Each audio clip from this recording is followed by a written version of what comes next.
Oh boy, I'm probably gonna regret this, but here goes nothing. Today, I am officially beginning my journey to try to play through and review all of the Papa's Gamerias. All 16 of them, or 47, or however many there are, as well as their mobile and tablet remakes. I can already tell that I've made an enormous mistake. And yes, these games really are officially known as Gamerias, but they're also commonly referred to as Papa's games, Papa's Fooderias, and dear god why are there so many of them Arias. However, contrary to recent popular belief, Flipline Studios doesn't just make Gamerias. There's also the 2 remaining Papa Louie platformers, Jack Smith, the Cactus McCoy series, and a whole bunch of other more obscure games. And for whatever ridiculous, unknowable reason, I want to give all of these games time to shine. So, welcome to a new little side project that I like to call Flash Game Reviews Papa's Retrospectiveria, a comprehensive retrospective and review of Flipline Studios, their history, and their entire published catalog of games and apps. This is going to take my whole life, and maybe, just maybe, we'll figure out which Gameria does its job the best and which is the worst. Or maybe these really are just the same game over and over again with a different food and maybe like one new feature that makes it slightly better than the last one, and I'm going to go crazy trying to do this, but hey, there's only one way to find out, right? With the astronomically deep rabbit hole that is this franchise, I wanted to give the first Gameria its own video to establish the core gameplay, but after this one I'll cover about 3 of them per episode, and I'll alternate them with non-Gameria Flipline topics. With all that said, let's begin where else but with the only game in the series in which the title is an actual word, Papa's Pizzeria. With how huge the Gameria series is today, it's sometimes easy to forget that it started out as just a spin-off of the 2006 platformer Papa Louie When Pizzas Attack. But did you know? Papa's Pizzeria wasn't actually Flipline's first attempt to make a Papa Louie spin-off. Shortly after the first game's release, in January 2007, development began on a sequel/spin-off focusing on the main antagonist of the game, Sarge. The story would have followed everyone's favorite army onion immediately after the biggest defeat of his career, resulting in him being demoted and having to rise through the ranks once again. The game was a puzzle platformer based around the mechanic of picking up and throwing things. Sarge would command his onion army by plucking them out of the ground and throwing them at enemies to attack, utilizing both the keyboard to move and the mouse to aim and throw. The Sarge game was set to be Flipline's biggest and most ambitious project yet, with an episodic structure, story-driven missions, and everything. In fact, the game was proving to be too ambitious, and Flipline couldn't find the funds to feasibly finish it. So instead they whipped up Papa's Pizzeria in a month and a half, yes really. The only reason we even know about unfinished Sarge game is from a blog post from Flipline's Onion Fest celebration in 2019, and they even released a playable prototype shortly after. That's awesome. I enjoyed this demo, and obviously would have loved to see the game finished, but shelving it in favor of Papa's Pizzeria was probably the right move, you know, business-wise. And even though it was never released, its influence can be seen all over Flipline's later works, like the base engine and some enemy designs being updated and repurposed for Papa Louie 2 and 3. Radley Maddish, the new main villain in Papa Louie 2, was originally designed for the Sarge game. Even to this very day, these new characters in Papa's Pizzeria To Go are based on designs from the Sarge game. It's really neat to see them still returning to unused concepts from this cancelled game. Anyway, Flipline clearly knew they had something big on their hands with the Papa Louie extended universe and moved on to other, more feasible ideas. Papa's Pizzeria began life as Delivery Boy Roy's Pizzeria Panic, which means that in an alternate timeline where that's stuck, we'd have titles such as Penny's Freezeria Frenzy and Doan's Pastaria Pandemonium. The Flipline duo wondered what would be happening back at the pizzeria while Papa was off on his platforming adventures, and imagined Roy being stuck with running the restaurant all by himself. Matt had previously worked at a pizza place in high school and college, so he had some first-hand experience in the process, and they ultimately decided to make a game about running the pizzeria with an emphasis on multitasking and hands-on time management. And thus, the fourth universal constant was born. For having such a short development span, a lot of ideas were tossed around for this game, including a very early concept that the Onion Ring, still love that name, would just show up randomly and start harassing your customers and you'd have to go out and pepper bomb them, which sounds like the worst idea ever, and I love it. Also, this Paulie's Choice Award kinda reminds me of the blue ribbons JoJo would give out in later games. Okay, I need to move on from this or I'll be here all day. Papa's Pizzeria was released on August 7th, 2007. Flipline has, rather infamously, been one of the few major Flash devs who didn't convert their games to HTML5, or start using Ruffle on their site, or anything, so the Flash versions of these games are technically no longer playable officially. So Flashpoint to the rescue.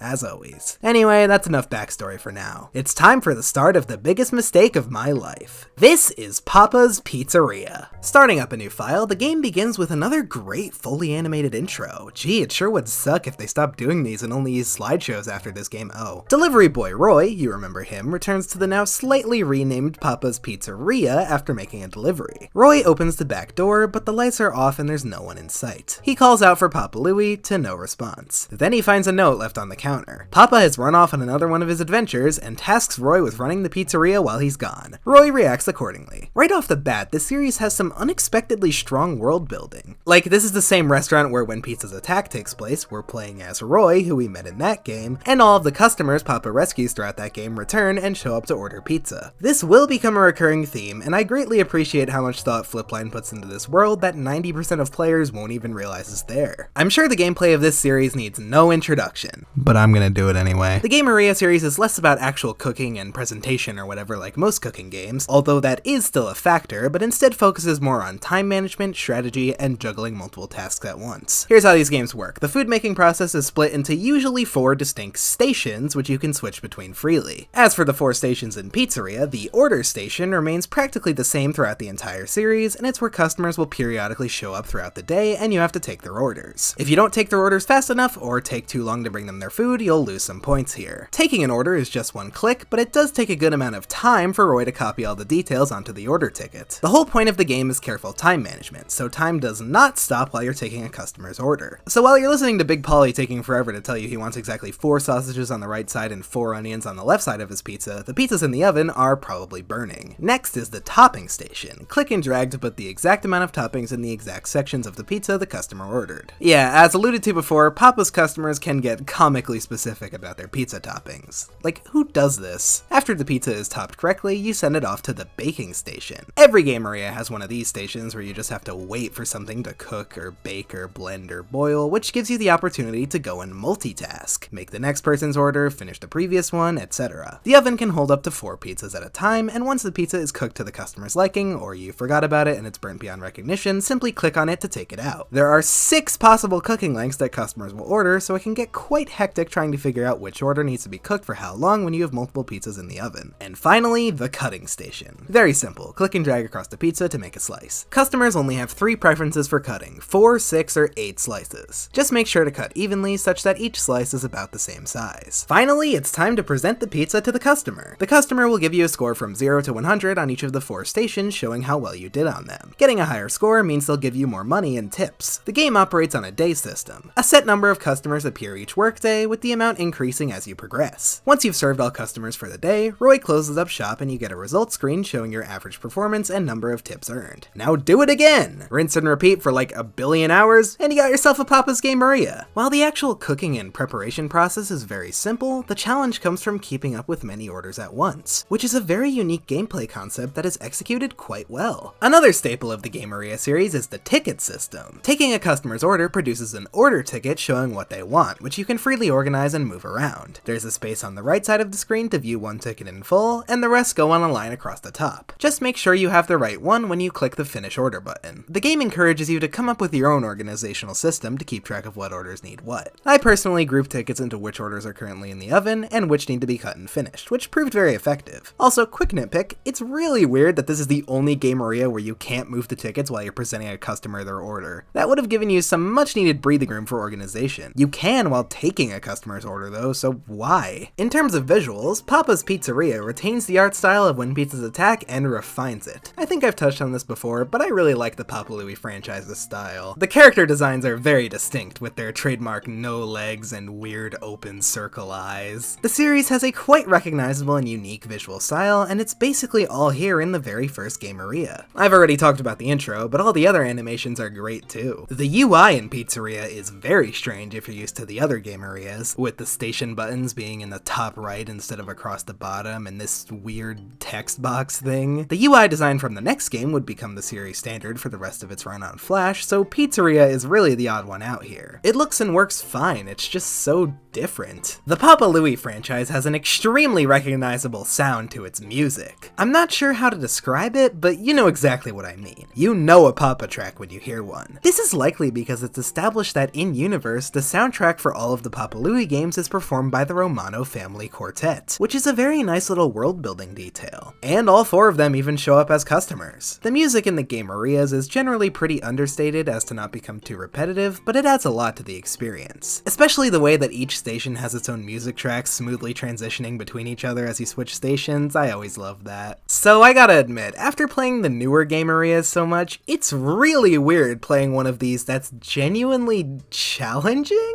Like, I'm not joking, this game can get pretty hectic. And the main reason for this game's difficulty can basically be narrowed down to one singular, very specific thing. No cooking alarms. This is the only game in the entire series with no shop and therefore no upgrades. You have to actually micromanage everything and constantly be checking on the oven so the pizzas don't overcook. Amplifying this difficulty is, again, how many different cooking lengths customers order, and the fact that there are way more customers per day. In the recent games, you only get like 7 per day max. Here in the late game, you can get up to 10. I was a little conflicted on this. On one hand, it can get very overwhelming very quickly, but it's also a refreshing change of pace from the shut off your brain type affairs of the more modern Gamerias. But it just might come a little too close to simulating the stress that probably comes from single-handedly running a restaurant. It really makes you feel like Roy. However, after taking some time to adjust to it, I like Pizzeria's difficulty. If nothing else, it definitely makes the game feel unique, which in this series, I'd say is a good thing. One of the main things that makes the Papa Louie series stand out from other restaurant games is its expansive and diverse cast of customers. Unlike other games where customers are represented by the same generic sprites over and over, each customer in the Papa Louie series is their own fully fleshed out character. They each have their own unique names, designs, ordering habits, and yes, even lore if you dig deep enough into the flip deck cards. And, with the exception of features that wouldn't be introduced until after this game, they always order the same thing, which helps you connect to them on some sort of deep spiritual level or something, I don't know. I feel like this interesting cast of characters is where a lot of the appeal of the series comes from and why it's garnered such a dedicated fan base. It's just really fun to see these familiar faces pop up across the different games in the series. The customer list in Papa's Pizzeria is downright iconic. These guys have all been around since the start, and I could definitely identify each of them from memory if you put a gun to my head. I probably know them better than I know real people. Wow, that's sad. Pizzeria, of course being the first game in the series, has far less than the later installments, Jesus. But for the first game, 36 unique and memorable customers is not bad at all. Unlocking new customers in Papa's Pizzeria is tied to the player rank system. As you earn more money from tips, you'll rank up, with each rank having a new title and unlocking a new customer. On top of that, there's also a ranking system for each customer. Every time you serve someone a pizza they're happy with, they'll earn a star. And if they earn 5, they'll earn a star customer badge. There's a bronze, silver, and gold rank for each customer, and customers with a higher rank will give you more tips. But if at any point you really mess up someone's order, they'll lose all their stars for the rank they're on. And that hurts. I like this system. It helps you to connect with these characters even more, and incentivizes you to actually try. However, I do have a couple of issues with it. First of all, why doesn't the customer menu show you how many stars you have for each customer? It just shows their rank. And why does their thumbnail show the same colored star for each customer regardless of whether they're bronze, silver, or gold? And for my next complaint, I need to establish a little context. The Papa's Gamerias are endless. You could keep playing them indefinitely, but most people, including Flipline themselves, consider the games to be beaten once you unlock the final customer. The main man himself, Papa Louie. And if that's the case, these are some of the longest feeling games I've ever played. The ratio of interesting, varied gameplay to amount of time you have to play to unlock everything is not exactly favorable to say the least, especially early on. To unlock Father Louis in Papa's Pizzeria, you have to earn a gold customer rank on all the other customers. Well, that's not too bad. There's only 35 besides Papa, right? Here's the problem. After getting a gold customer rank on someone, they can still show up to order. That makes it take way longer than it needs to get everyone to gold rank and unlock Papa. It's completely random whether a customer you actually need to rank up will appear, or Cooper for the 30th goddamn time this week. If they just took the customers you got gold already out of the rotation, I bet I could have unlocked Papa like 20 days before I did. It's especially annoying when you get down to like 1 or 2 customers you need left and they just won't show up. That's right, I'm talking to you, little Eduardo. Yeah, unlocking Papa Louie in this game took me 15 hours.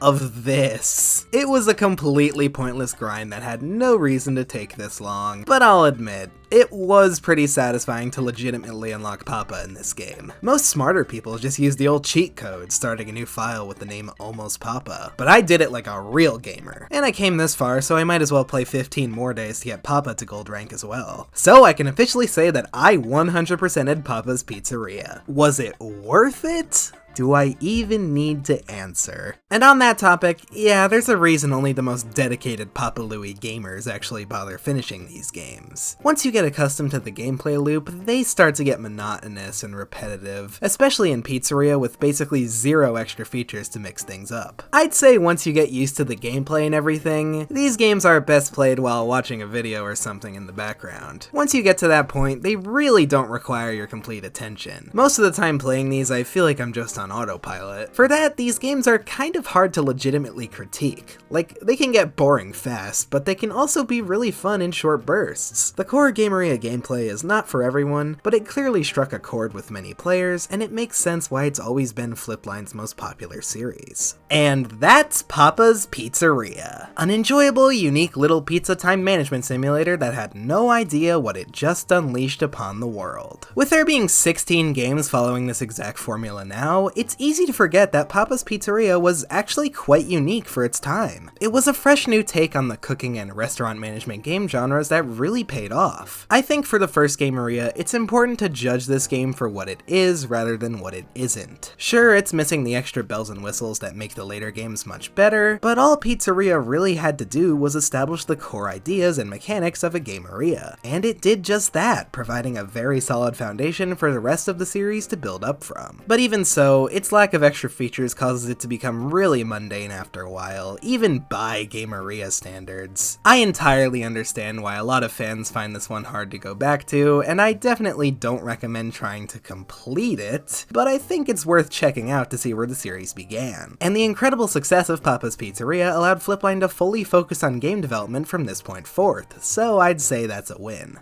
But we're not done here yet, because Papa's Pizzeria, like most Gamerias, received not just one, but two separate remakes. One for mobile phones, Papa's Pizzeria To Go, and another for tablets, Papa's Pizzeria HD. Big standing ovation for Flipline subtitling the portable mobile versions of these games To Go. That's really clever and fun, especially in contrast to the tablet versions being just HD. Unlike previous flash to mobile conversions I've took a look at before, the Papa Louie To Go and HD games aren't just ports, but full-fledged remakes of the Gamerias, including several features and improvements from later in the series. Talking about these remakes is going to get a bit chronologically confusing, as they were not released in the same order as their original flash versions. For instance, Pizzeria was of course the first flash Gameria released, but it was the third To Go game and the 7th HD game. As such, these versions contain many new features from the later Gamerias, including but not limited to closers, food critic shop, upgrades, lobby decoration, badges, minigames, clothing customization, custom workers, holiday specials, cookbook stickers, none of which I will go over in detail until I get to the respective Flash Gameria they were introduced in. Just know that they're generally features to mix things up and make the game not quite as repetitive. For the Gamerias with two remakes, I'll cover them in the order they were released. With that said, Papa's Pizzeria To Go was released on November 13th, 2014. Starting things up, we can still play as delivery boy Roy, but this time we can also choose the delivery girl Joy, Roy's sister. Every other game in the series has two chefs to pick from, a boy and a girl, so it was nice for Pizzeria to finally get that option too. Flipline stated that Joy was a brand new character appearing for the first time in Pizzeria To Go, but that's actually not entirely true. You see, the character Ninjoy was introduced back in Papa's Freezeria, and eventually it was revealed that Ninjoy was actually Joy in disguise this entire time. Who could have guessed? I'm really curious whether Flipline actually planned this all along, or if it was just a perfect coincidence. Side note, I've always wondered, is Papa Louie actually a papa? Like, is he actually a father? We know he has a nephew and a niece, but we don't know if he actually has children, so shouldn't he be called Uncle Louie? My theory is that Papa is just a cute marketable title he gave to himself and his brand. Okay, back on track. Obviously the biggest difference in Pizzeria To Go is that everything is controlled with the touchscreen rather than the mouse. Sometimes I prefer the controls on Flash, but of course touch controls work perfectly for this series. Let's go through the stations and see what's changed. In the topping station, there are now a ton of additional toppings which you can unlock as you progress through the game. Instead of dragging toppings to the pizza, you just tap to place them, which takes a bit to get used to, but it makes sense. Would be harder to do with touch controls on a small screen. Unfortunately, this means you can't move toppings after you place them, so you can't fix it if you do something wrong without scrapping the whole pizza. In the bake station, we now have upgrades, both oven alarms and boosters, which, you're never gonna believe this, makes the game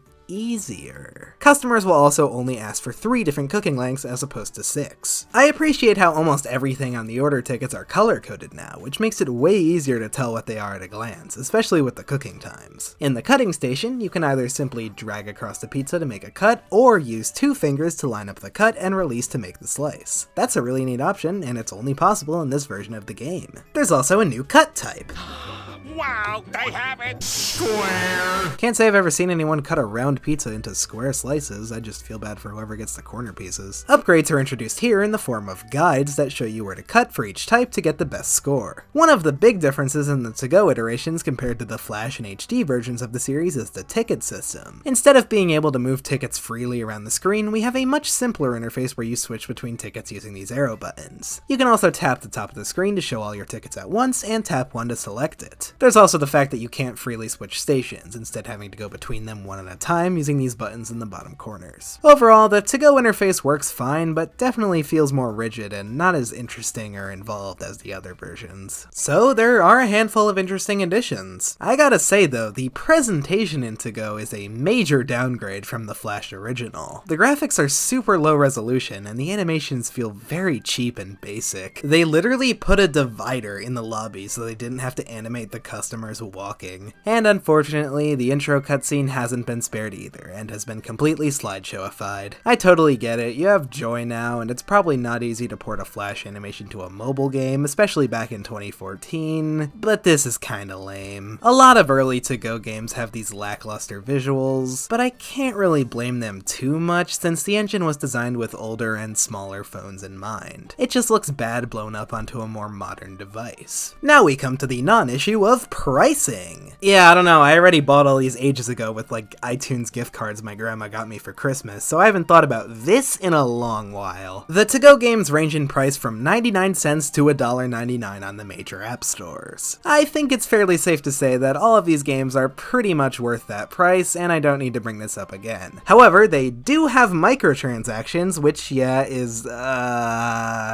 questionable for paid games, but honestly I almost forgot they existed. These are possibly the most pointless, out of the way, and least intrusive microtransactions I've ever seen. It's just to get more tips or later on game tickets, which playing the game normally already gives you plenty of. Genuinely, has anyone ever actually bought these? All in all, Papa's Pizzeria To Go is okay. There's really not much to say about it. It transitions the core gameplay of the original to mobile quite well, while also inheriting some extra features from the later games to keep things interesting. The graphics took a pretty big hit in the switch to mobile though. And that's where Papa's Pizzeria HD comes in. I mean, it has HD in the name, right? This one has to look good. Well, yeah, it really does. It's like night and day compared to Go. It looks and runs great, even on a pretty old iPad. However, it's not just bigger and better looking. See, Papa's Pizzeria HD was created to celebrate the original game's 10th anniversary, releasing on August 7th, 2017, exactly 10 years after Pizzeria Flash. So did Flipline go all out for such a big event? Let's take a look. Starting up a new file, for the last time today I promise, we can still pick either Roy or Joy, but we can also now make a custom worker, a mainstay feature in the series ever since Wingeria. But playing Pizzeria with a custom worker feels like it would get you put on a list, so I opted for Joy as the chef and Roy as the delivery driver. He's gotta live up to the name, you know? Oh yeah, that's right, he can actually do that now. The delivery phone is a new feature, which is basically just a retooling of the dining room introduced in Pizzeria. A few days into the game, you can hire either one of the workers you didn't pick or create a custom worker to be your delivery driver. About 2 orders each day will come in through the phone instead of at the counter, and the delivery driver will deliver the pizza to the customer's house when it's done. It doesn't change the gameplay at all, but it's a pretty nice touch. Oh, and if you're wondering about the status of the intro, it's still a slideshow, but at least it's more on par with the slideshows from the newer games. In general, Papa's Pizzeria HD plays very similarly to Papa's Pizzeria To Go, just of course bigger. However, there is one major addition in the topping station, or should I say, the build station. That's right, you finally actually get to make the pizza. There's different types of crust, sauce, and cheese, and you'll have to pick the right ones, and for the latter two, watch the dotted line and time your taps right to get the best score. I always felt like it was weird that you didn't actually get to make the dough or the sauce or the cheese before. There was straight up just a make pizza button and boom, instant pizza. So this is a really nice addition. The gameplay and cooking process just feels so much more involved now with this extra step. The rest of what makes Pizzeria HD stand out from the other two versions are features it adopts from later entries in the series, features that are cool to see for the first time in Pizzeria. I feel like this time around, these features leave a much bigger impact on the gameplay than the ones in To Go. Again, I won't elaborate much more yet, but they make the game quite a bit more interesting and fun. Specifically holidays, it's really cool finally having them in Pizzeria. Even if a lot of the holiday ingredients are really weird if you think about it, but hey, basically every non-dessert Gameria is like that. So yeah, I very much enjoyed this remake, but unfortunately due to the way I'm structuring this series, I can't really say a lot about it. That's basically all I got for Papa's Pizzeria HD. It's really good. A modern, refreshing new take on the restaurant that started it all. What it lacks in personality and difficulty compared to the original, it makes up for with a plethora of new features, crisp HD graphics, and of course the expanded build station. The HD Gamerias each cost a whopping $2.99. Whoa, hold your horses, Flipline. Money doesn't grow on trees, you know. Still a fair price, and Pizzeria especially is easily worth it. It's a shame that this version is exclusive to tablets only, a type of device that not everyone has access to. They could pretty easily throw the HD versions on Steam or something, and people would eat them up. Hey, it's Sean from the future, literally 2 days before I want to upload this video, and